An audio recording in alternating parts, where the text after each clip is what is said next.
How to make a list on HubSpot. Easy tutorial for beginners. Hi guys, welcome back. Today I'm giving you a tutorial on HubSpot and I'll show you how to create a list. So let's get started.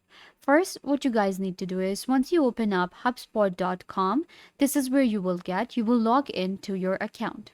Then you have to click on contacts. It will open up a drop down menu and you can select list from here. To create a new list, you will find the option right here. Click on create. Now you can create a contact-based list or a company-based list. I will be creating a contact-based list. Give your list a name. So these are all my employees. And you will select what kind of list are you creating, active list or a static list.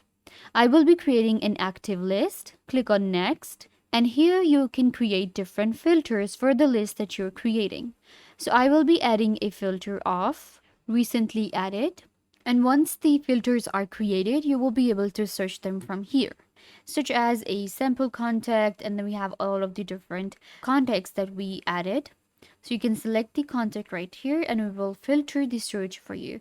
This way you will be able to actually search a specific user from or a customer from thousands of other customers that you have added on HubSpot. Once your list is created, what you will do is click on Save List option right here. Once done, click on Save List and your new list will be created. You can see it is known as employees. I can edit filters anytime, add more context to the list, and customize all of the different columns. You can also perform bulk actions by clicking right here. Click on details, edit columns, export list, move to folder, clone, and more.